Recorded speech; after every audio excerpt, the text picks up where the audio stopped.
Ancient Faith Radio presents Speaking the Truth in Love with Father Thomas Hopko.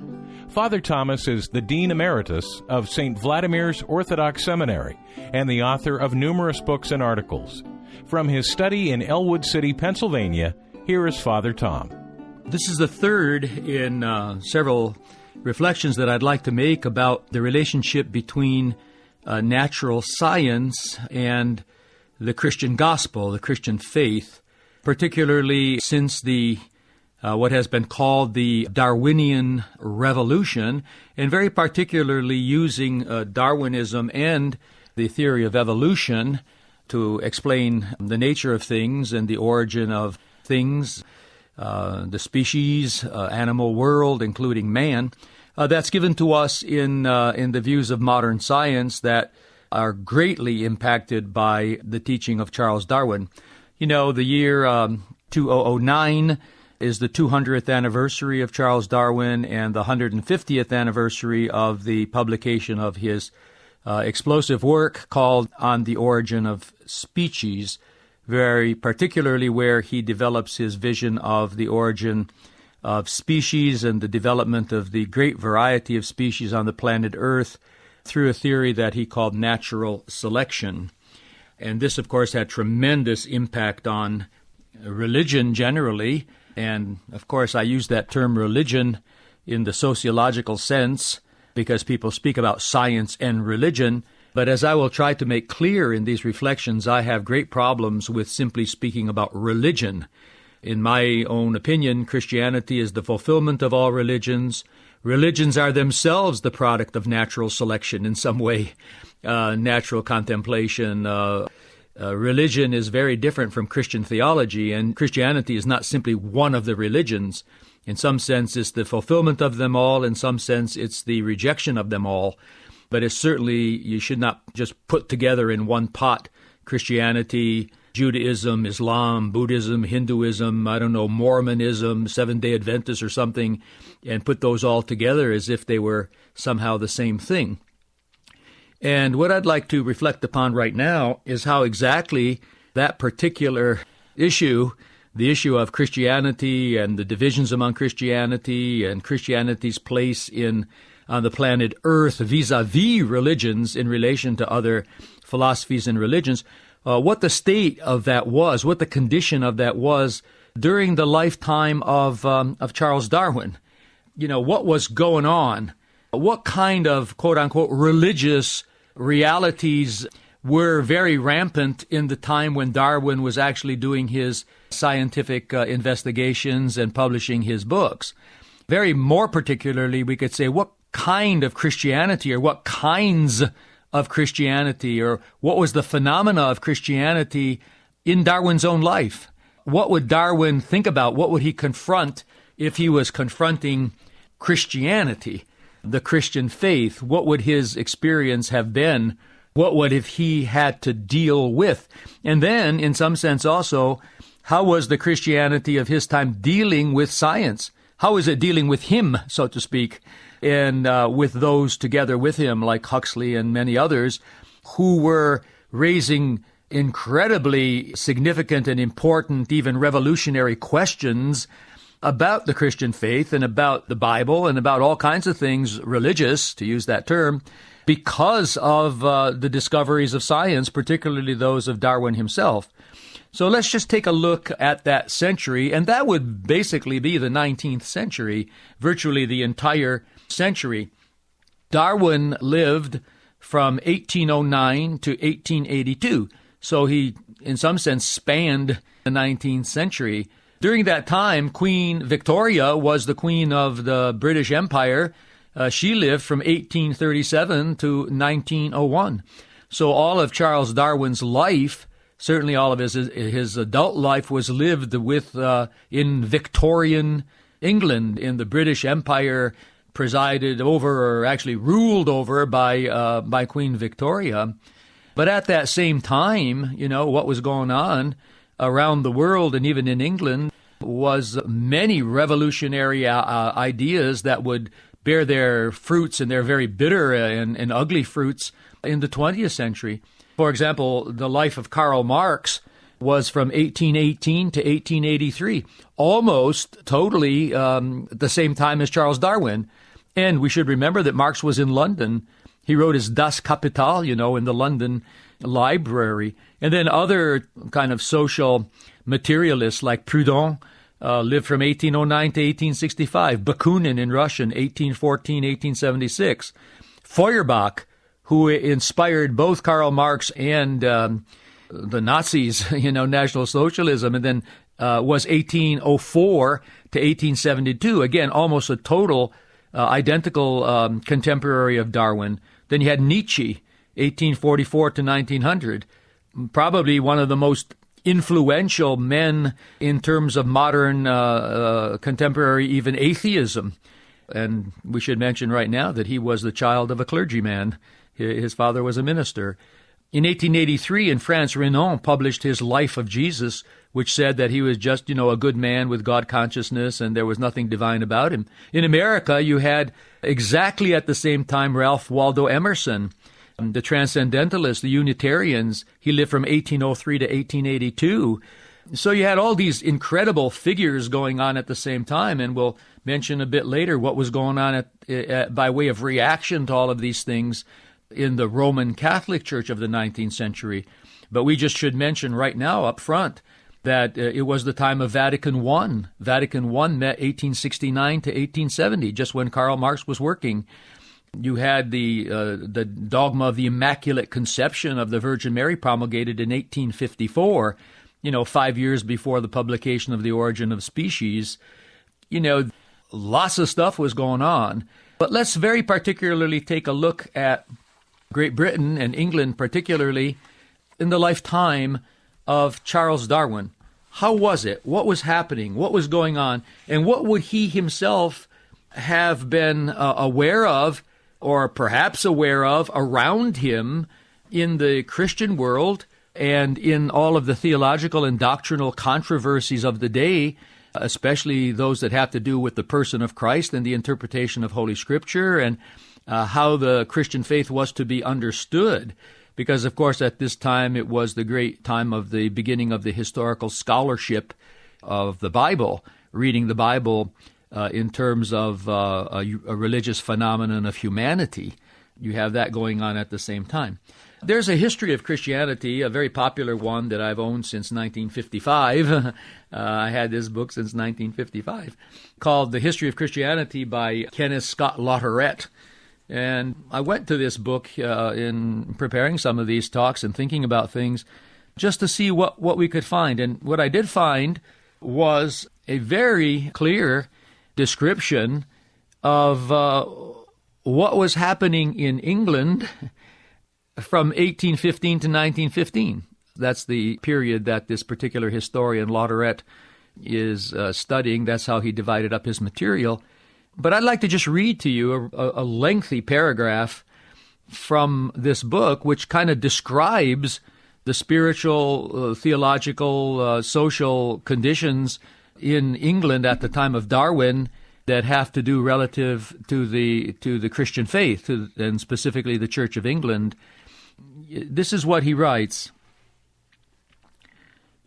He says, taken as a whole, in 1815, that would be when Charles Darwin was 6 years old. In 1815, the Church of England was far from healthy. It was rich in its endowments and its revenues, but it was closely bound to the existing order, that is the Victorian period, and its leaders were fearful of any change that would jeopardize their position. And we might even add to that sentence the adjective privileged. They were afraid of anything that would jeopardize their privileged position. Privilege was a huge thing there, and Charles Darwin was a very privileged person, very privileged person. As we mentioned already, he never really worked. He was supported totally by his father's wealth. He did all his scientific studies in the isolation and seclusion of his own home. He very little engaged with anybody or anything except a handful of leaders of the scientific community, and it seems that he didn't have much interaction with Christianity and the church people at all, except we already mentioned that his father, who only went to church twice, or was in church twice according to the Darwinian biographer Janus Brown, when he was baptized and when he was buried, once when he was born and once when he was dead.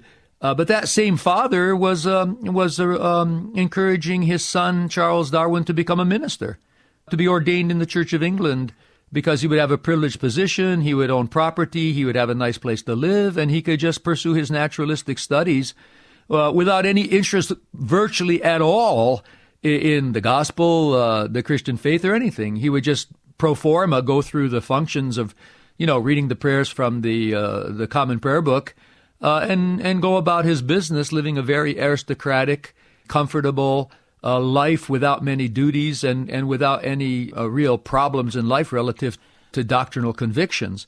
But in any case, what we have here is this. In 1815, the Church of England was far from healthy. It was rich in its endowments and its revenues, was clearly bound to the existing social order, and its leaders were fearful of any change that would jeopardize their privileged and comfortable positions. In a manner reminiscent of pre-Reformation abuses, pluralism, non-residence, and carelessness in the observance of the services and sacraments abounded. Even some of the higher ecclesiastics drew the revenues from more than one post.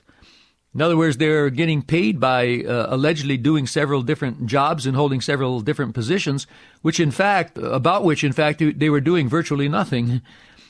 And they entrusted the performance of their duties to substitutes. We might even say their subordinates. Latourette continues. In 1831, that would be when Charles Darwin was 22 years old, just about the time he was going on the Beagle voyage. In 1831, it was said, apparently on the basis of official statistics, that more than half of the clergy did not reside in their benefices. In other words, they had their parishes, they had their properties, their manses, their parish homes, their rectories, their churches, but half of them didn't even live where they were. They were living somewhere else. Among the bishops, Latourette continues, were those who were distrustful of enthusiasm. Enthusiasm, that was a kind of technical term for charismatic, evangelical type of Christianity. They didn't like any of that stuff, religious experience or anything. They didn't like that. They were distrustful of enthusiasm. They were worldly. They were indolent, luxurious, and attached to the prerequisites of their office. Confirmation was often administered in a slovenly manner, and with notable exceptions, services were performed carelessly and in a routine fashion, or were even neglected. Many cathedrals were in disrepair and were far from being centers of orderly worship and spiritual life. Then he continues, the bulk of the parish clergy, especially in the rural districts, were decent men who were interested in the physical welfare of their flocks, but they shared in the manner of life and the prejudices of the country gentry. So the rural clergy were kind of parallel to the country gentlemen. They were gentlemen themselves. They cared for their flocks, and they dealt with poor people, and, they were committed people in some sense, but they had the manner of life and the prejudices of the country gentry. And one of the prejudices that certainly was there at the time, which Charles Darwin certainly shared, was that British, white, Anglo-Saxon gentlemen were the cutting edge of the human race. They were like the superior people on the planet Earth. In fact, when the evolutionary and kind of theory will be applied to society, like by people like Herbert Spencer, the idea would be that if there's an evolution of humanity on the planet Earth, however it came about, once you got to the human beings, the most progressively involved in the highest forms were certainly the white Europeans, particularly the Anglo-Saxon ones. Of course, Hitler in Germany would pick this up and think of the Aryan race and the Germanic peoples as really the Übermenschen, the supermen, the highest evolved possible human beings who had the right also, once a kind of a survival of the fittest, which is a Spencer formula. It was not Darwin's at first.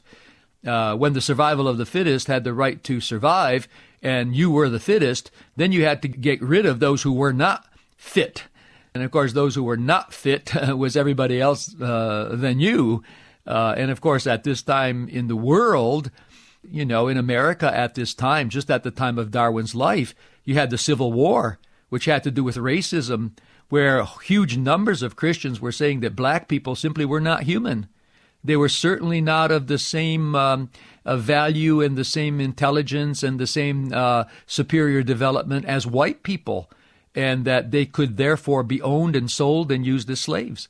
And we should remember at this very same time, the great population of the peasant classes in Russia, bringing in Russia at this point, were also serfs. The serfs in Russia were freed only in the middle of the 19th century, in the 1860s, right about the same time as the Civil War in America was being fought. And we should remember at that time, too, that Russia thought itself as the cutting edge of humanity. Autocracy, nationality, orthodoxy was kind of the highest human achievement on the planet Earth. Russia was the Holy Russia. They were to teach the whole world about how to behave. Americans were teaching the whole world. Brits were teaching the whole world. Germans were teaching the whole world. Russians were teaching the whole world, with an idea of being superior for various reasons of which they themselves developed, which then gave them prerogatives of dealing very poorly with other people. And in Russia at the time, of course, at the time of Queen Victoria in England, we should remember that I believe 4 or 5 of the granddaughters of Queen Victoria ended up queens in countries whose population were Orthodox. Bulgaria, Greece, Romania, and Russia all had empresses who were the direct descendants of Queen Victoria in England. So the whole of Europe was a kind of a monarchical time, but it was also this time of revolution against the monarchies. The American Revolution, of course, was earliest, but then you had the French Revolution, then you had the Russian Revolution as the last big one in these other countries based on Marxism and materialism, anti-religious, anti-Christian, anti-church, anti-imperial. In fact, it's been said about the United States of America that our America exists based on the rejection and the hatred of bishops and kings. You get rid of the kings and you get rid of the priests, and then you have the perfect society that's free and liberal and led by intellectual white people who are following their reason, their natural reason, and not some superstitious understanding of some ancient Jewish book called the Bible or something like that. Thomas Jefferson, as we know, rewrote the Holy Scripture, the New Testament, the Gospels. So did Leo Tolstoy in the end of the 19th century, beginning of the 20th in Russia. So this was going on all over the world. But there was this conviction, read that sentence again, in Great Britain, the bulk of the parish clergy, especially in the rural districts, were decent men who were interested in the physical welfare of their flocks, but they shared in the manner of life and the prejudices of the country gentry. They were better educated and probably more moral than their predecessors of 15th century pre-Reformation days, but they left very much to be desired. The prevailing system of pew rents tended to shut out the poor and to identify the Church of England with a particular class. And that class, of course, was the high class. It was the higher class. Now, going over against that particular picture, you might even dare say attacking that particular picture, would be various movements. And I think just for the sake of our reflection today, we could say that there were 3 movements that really went over and against that particular condition. The establishment of the privileged class Church of England in the 19th century. And it's interesting to note that in the 19th century, in 1851, again, just 8 years before the publication of The Origin of the Species, a census was taken in Great Britain about church attendance. And that sentence demonstrated that about 40% of the population were in church on Sunday, March 30th, 1851. About 40%, which meant 60% were not in church. And then it says, of those who were in church, about 52% were in the Church of England, the established church. That's about half, little more than half. But 44%, which is just a little bit less than half, were of Protestant non-conforming churches.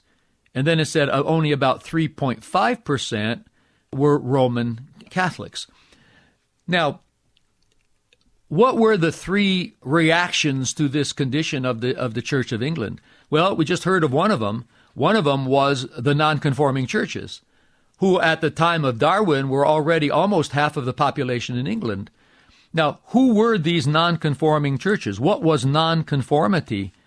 Well, basically, they were Congregationalists, those who came to America, Puritans, and they were pretty much straightforward Calvinists, Calvinistic-type people who believed in the sovereignty of God and against kings, against priests, against bishops, who held that there was the total depravity of man, but the unlimited election by God of those whom he chose to be among the elect, that the election was limited, salvation and redemption was limited to the elect, and that there was definitely limited atonement. Only the chosen were atoned. And then you had, in addition, you had this irresistible grace. If God chose you, you were chosen. And America certainly felt that they were the chosen people. Someone once said that the whole American's idea of its being the chosen people was a secularization of Calvinism. At first, America was elected because it was a Christian country, chosen by God to be the light of the world, the beacon on the hill, and all that mythology, you might call it, or ideology of the earliest Americans who settled the New England colony. But then you had the Enlightenment type of people, the Unitarian type of people, which was also part of the dissension in England religiously. In addition to the non-conforming Calvinists and Congregationalists, you had Unitarians. Then you had others too. You had Baptists. You had Methodists who were not Calvinists, who said, God doesn't choose you, you choose God. And they went around preaching. Even American preachers like Finney went over to England in order to preach the Enlightenments, to get people to accept Jesus as their personal Savior in a Methodist type of Christianity. Then you had charismatic movements. Then you had Quaker movements, pure spiritualists, no sacraments at all, no church at all. So you had a whole bunch of different kinds of understandings of the Christian faith coming out of Protestantism at that time. And these were all challenging the Church of England itself. And many of those people who had those particular ideas, even Methodists at first and Unitarians even, they were still members of the Church of England. Charles Darwin's wife, for example, was a committed member of the Church of England, but she herself went to Unitarian Chapel, and then she kind of joined the more established church, but she held her Unitarian positions as well. And generally speaking, people like Thomas Jefferson in America and Ralph Waldo Emerson and those people, they were Unitarians. They were deists. They believed in God, but not the Trinity, not the Incarnation, not the blood redemption, not the virgin birth. And then, of course, later on in that century, the fundamentals of the fundamentalists would be over and against that kind of Christianity. So the fundamentalists, and there were fundamentalists in all of these churches in a certain sense, but not modern American fundamentalism. That was a 19th, 20th century phenomenon, actually, even in America, beginning of the 20th century. Actually, even in reaction to modern science and Darwinism, the fundamentalists would hold the reality of the virgin birth, the virginal conception of Jesus, the physical resurrection from the dead, the inerrancy and absolute sufficiency of the Bible as a book for Christian faith, the substitution theory of atonement, which frees us from the wrath of God because Jesus gets punished in our place and sheds his blood. And then you had the imminent physical second coming of Jesus, and then huge debates about dispensationalism. Is post-millennial, premillennial, will he come on earth and reign? Will he reign after? Will there be rapture and all that kind of stuff? All this was being formulated in the 19th century over and against the Church of England. So you had this inner dissension without much major theological work. There are some pretty good people, in my opinion. For example, a guy named John F.D. Morris, who was a Unitarian and then became a more straightforward Trinitarian theologian. He lived from 1805 to 1872, exactly, you might say, parallel to the life of Charles Darwin. I discovered him recently, and I really love his theology, but that poor guy was really persecuted by just about everybody else in sight for how he understood things. And that kind of very vitriolic and virulent type of fighting among the various Christian groups was going on while Charles Darwin was studying barnacles and earthworms and pigeons and orchids and trying to come to terms with the data that he had collected on the beagle and to try to understand, how nature works. That's what Charles Darwin was doing in the seclusion and isolation of his home while all of this was going on around him. And he almost became a minister in the Church of England so that he could do that. By divine providence, we would say he was spared that, and we were spared that, and he never did become a minister, and he had no interest in it at all, personally. But it's amazing to think that he almost did. He went to the university to study theology, divinity, and ended up doing geology and being influenced by Helmsley, and then ending up on the Beagle, and then ending up the father of modern evolutionary theory and modern science in many ways.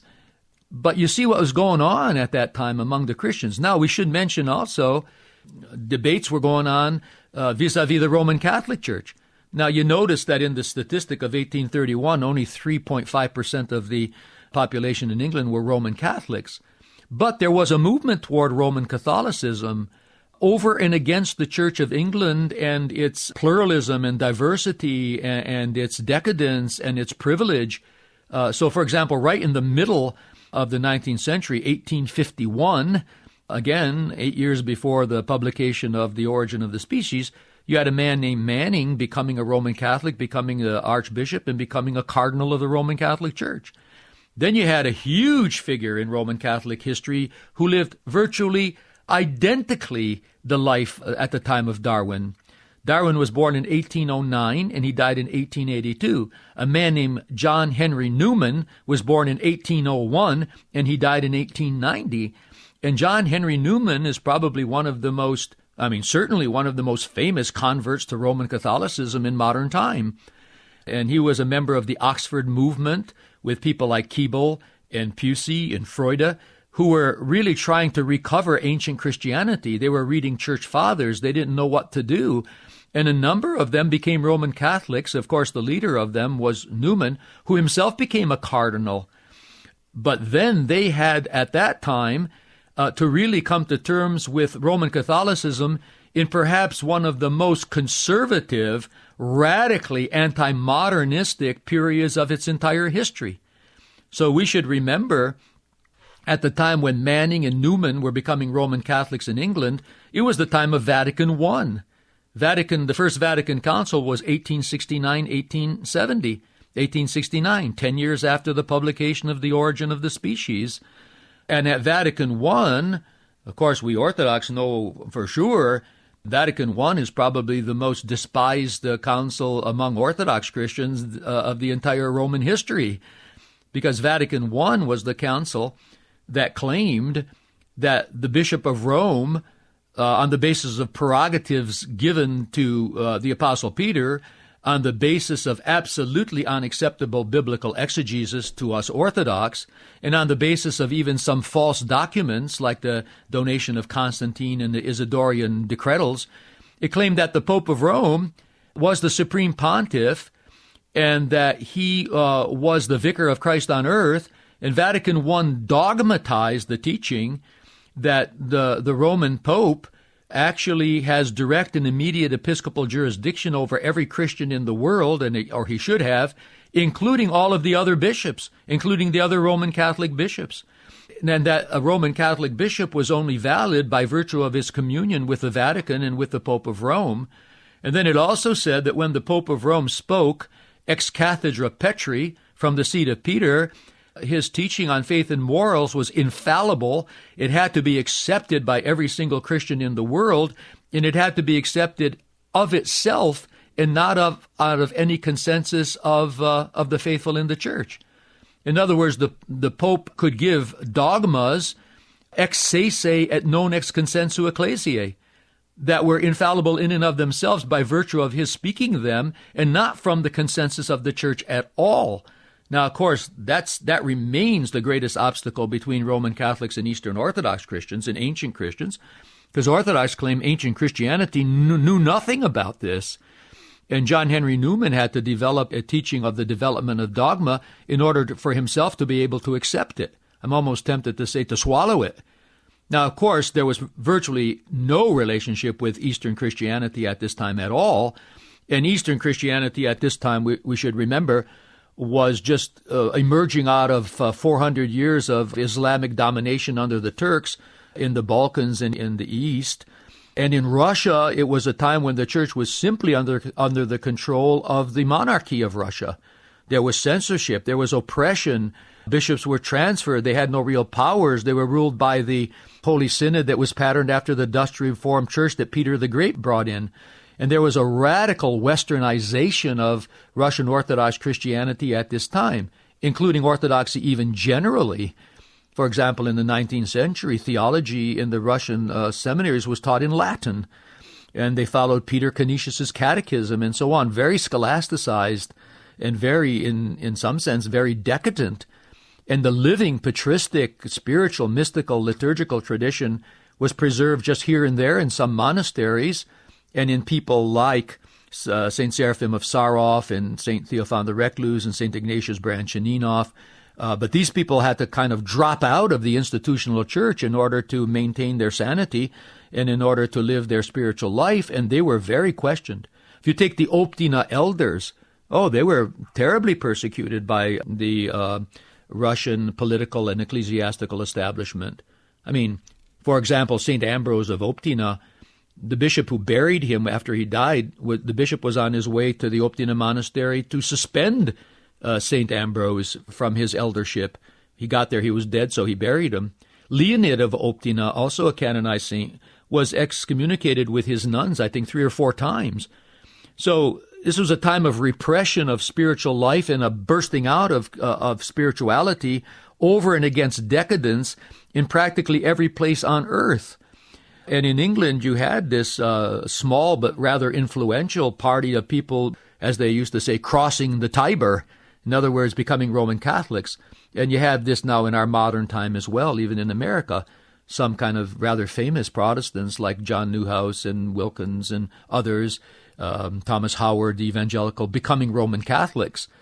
You had these famous Catholics like Hilaire Belloc in England, who in the 20th century said, I'll take an infallible decree from Rome every morning with my newspaper and my coffee, because I want an authoritative church who will teach me the truth over and against all this other nonsense that's going on in the modern world. So there was a kind of anti-modernism in the air, so to speak, in many, many different ways, because that was the battle. The battle was the conservatives versus the liberals, the traditionalists versus the modernists, the fundamentalists versus the rationalists. All this was like just a huge, big battle going on that we are all the heir of now in the beginning of the 21st century. And we should remember also about the Roman Catholic Church, in addition to the Vatican I, you had the anti-modernist statements, you had these encyclicals of the popes, Pastor Aeternus, Lamentabili, you had the Index of Books, you had the Syllabus of Errors, you had the Oath Against Modernism, you also had infallible decree about the Immaculate Conception of the Virgin Mary in 1854, 5 years before the publication of The Origin of the Species. You have the Lourdes revelation about the Mother of God calling herself the Immaculate Conception in 1858. Then you have in 1848 the Eastern Patriarchs writing against Rome, saying all this is terrible, all this is not according to the gospel, all this is not how we understand Christianity.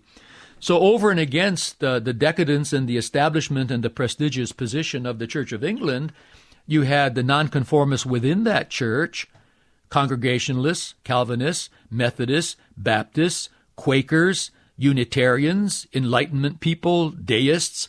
All this were kind of religious movements based in biblical criticism and philosophical positions over and against the Church of England, which actually even began because of Henry VIII and his marital problems, and the 39 articles that are trying to balance everything and make something acceptable to everybody, and it just didn't work. Then you have the Roman Catholic reaction against modernism and Darwinism and modern science and so on, that reached its high point exactly at the time of the last years of decades of the life of Charles Darwin. But then you had a third reaction against all of this, and that was pure and simple materialism. We mentioned already Karl Marx, Ludwig Feuerbach, Friedrich Nietzsche, Proudhon, Bakunin, Renan. They were simply materialists, just simply atheistic, maybe agnostic if they were a little bit more kind of honest and a little bit more open-minded. They would say, well, we really don't know about all these things. And Charles Darwin himself, he argued for agnosticism. He did not argue for atheism. In the Teaching Company CDs that I purchased that I mentioned before, Frederick Gregory, that there's a time toward the end of his life when a leading materialistic atheist wanted to visit him, and he wanted to speak with him, but he didn't want to bring him into his house because Darwin's wife was a believer. And so he got Darwin's wife to invite her pastor from her church in the Church of England to come to the meal where this atheist was coming. His name was Büchner. He was from Germany. And there's a report of that luncheon where the minister is there, his wife's minister, whom he knew very well, whom Charles Darwin knew and was friendly with all his life. But I think it's accurate to say Darwin was just not interested in this. He was not interested. He was interested in barnacles and earthworms and pigeons and orchids and skeletons and fossils, and that's what he was interested in. But when he invited them and they had the discussion, he made the argument for benign agnosticism. He said, why don't we just say that we don't know? Maybe there is God, maybe there's not. He refers to God 7 or 8 times in The Origin of the Species. He ends with the speaking about creation. I don't think he ever tried to work it out at all, but he certainly was not a militant atheist. At least it doesn't appear that way. Some people cast him that way. Maybe they're right. I don't know. But it doesn't seem that he was that way. Thomas Huxley was. He was Darwin's bulldog and viciously attacked religion and so on. But what we see going over against the scene in Church of England at the time of Darwin was dissenting forms of Christianity, a very radical anti-modernist Roman Catholic movement, and then the pure scientistic materialism, atheism, just saying all of this is complete and total nonsense. And it was the roots of people nowadays like Richard Dawkins and Christopher Hitchens, who say we're not going to be benign, patting religion on the head. We're not going to say, well, we're just agnostic, we just do not know. We're going to make metaphysical conclusions from natural science. And the metaphysical conclusion from natural science will be atheism. And that religion, as Hitchens will say, is just poisons everything. And whatever uniqueness you want to claim about Christ and the Christian gospel, you just plunk it in with all the other religions and say all of this is nothing but superstitious nonsense, a way of trying to explaining things before you could understand them scientifically.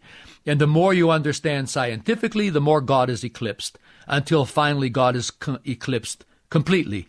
Like Laplace said to Napoleon when Napoleon asked him, where does God fit into your theory? Laplace in France said, I have no need for that particular hypothesis. And so there was no need for that particular hypothesis.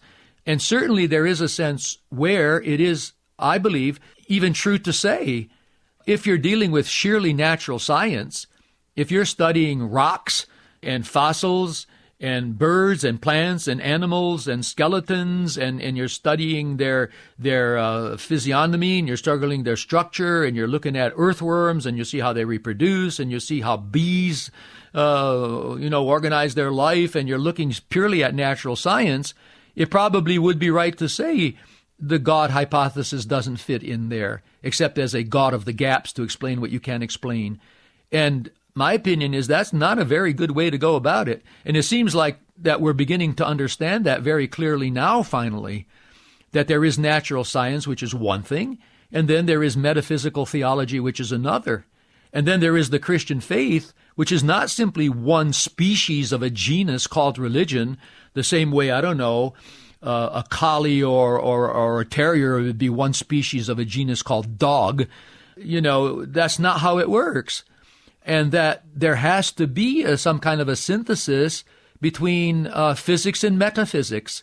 There has to be some kind of an understanding of how natural science that has its own method relates to theological and spiritual life based on the gospel of Jesus and its interpretation of Holy Scripture, which is dealing with other issues. But they're not purely separated issues. I think that's what we want to talk about in these reflections.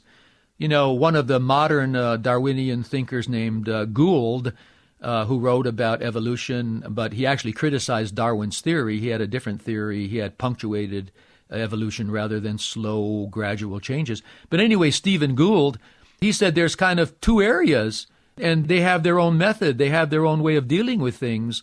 One is natural science, and the other is, theology. He called it religion, which I don't like. But in other words, they are different things. Now, some people say, they should be kept separated, and they're just, two different questions and two different avenues of discourse, two different and one is one and the other is the other. Nevertheless, there has to be some kind of integrated vision. In other words, we have to get to the point where we believers in Christ and the gospel and the resurrection of the dead and everlasting life, and that there really is a God who begets a Son from all eternity who was born on earth of the Virgin Mary. How do we people who believe in all that, how do we relate to natural science? How do we relate to just studying earthworms and barnacles and fossils and all kinds of things? And how do we relate to that and to the theories of the people who study those things, who claim that it is simply true that the world is billions of years old and not 6,000 years old, that it is simply true that certain types of animal existence have emerged and have evolved from other forms? How do we deal with all that? And then, of course, the scientists themselves, including even Dawkins and Hitchens, they have to come to terms with themselves with what do they think about theology? What do they think about God? Now, they can think that it's radically atheistic superstition and be against it, but they do have to think about it, and they do have to make their arguments of why they would say so. So the lively debate between natural science and scientific investigation, and theology, metaphysics, the meaning of it all, not simply the facts of it all, but the meaning of it all. What is its purpose? Does it have a purpose? All of these things remain very lively issues. And I'm going to take up some of those issues in the further reflections. How would an Eastern Orthodox Christian who follows what we believe is ancient Christianity, which is neither Roman Catholic nor Protestant of any kind, how do we relate to all of this stuff? Or how might we relate? Let's be very modest. Perhaps, tentatively, how might we go about dealing with these issues? Because I am convinced myself that there is a truth that the Darwinian revolution and atheistic scientism is the greatest engine for atheism in our time. It's the greatest temptation to our children and grandchildren to draw conclusions from natural science in the area of theology, with the ultimate conclusion being the best you can do is be agnostic, and the so to speak, more radical thing you can do is just be an out-and-out crusading atheist and be against any kind of God or gods as simply superstition and outdated idiocy and stupidity and ignorance. We have to deal with that. But if that whole scientific revolution that is often symbolically connected with the name of Charles Darwin and the theory of evolution, if that's the greatest engine for atheism in our time, as someone said, my own opinion is that equally perhaps powerful for atheism was the state of Christianity, were the teachings of Christianity, was Christian doctrine, Christian theology, the way that Christians dealt with their own scriptures, their own Bible, the stupidity and the ignorance of that, in my opinion, God forgive me, and the reactions like, for example, integrist Roman Catholicism with papal infallibility, just pronouncing truths about everything, including natural science, and that probably contributed as much to atheism as the Darwinian Revolution and the scientific revolution did. Because on the one hand, you have people who say they cannot believe the Christian gospel on the basis of science. But you have other people who say they cannot believe the Christian gospel on the basis of Christian doctrine and Christian behavior. So if there are as many atheists made by reading Marx and Darwin and Nietzsche and Feuerbach and whatever historical criticism of the Bible, there are probably also a goodly number of atheists who simply cannot accept what the Christians are teaching, especially if they think that the Christians are teaching that God directly made every butterfly and that the earth is only 6,000 to 10,000 years old, and dismiss natural science as simply atheism by definition and rationalism and pride and arrogance and the refusal to bow down before the Bible or something, in a very strange interpretation of that Bible, whether it be Calvinistic interpretation or historical critical interpretation or enthusiastic like among the Methodists or something. In other words, the Christians haven't done a very good job. We Christians have not done a very good job understanding our own faith and understanding how that faith interacts with science. And I think the hour has come for us to really take a good look of how we do that, and perhaps even to try to formulate in the most tentative, humble, modest way, at least raise the issues, at least raise the questions that need to be answered, and then to try to answer the questions in a proper way that would simply be, to use that good four-letter word, true. That would simply be true. What is the truth? Not only what is the truth about man, humanity, earthworms, barnacles, pigeons, and monkeys, and chimpanzees, and human beings, but what is the truth about the one true and living God? What is the truth about Jesus Christ, who's a historical personage who is claimed to be God's Son and raised from the dead? What is the truth of how you should read and understand the Bible? Not only how you should read and understand the origin of the species, but how should you understand Genesis and Exodus and Leviticus and Matthew, Mark, Luke, John, the Apocalypse? All these are huge questions, and they are life and death questions, certainly for Christians. So this is what we're going to try to continue to deal with very tentatively, very carefully, not very carefully because I'm not a careful person, God forgive me, but at least tentative, at least humbly, at least, how can you say, intuitively, like what seem to be the issues? What are the issues that we have to deal with if we're going to understand how natural science relates to the gospel of God in Jesus Christ? What do we have to deal with? What are some of the things that we certainly have to deal with? That is what I'm going to be trying to deal with in a very humble, simple, absolutely superficial and tentative way in a few reflections still to come. For Ancient Faith Radio, this is Father Thomas Hopko. And that was Speaking the Truth in Love with Father Thomas Hopko.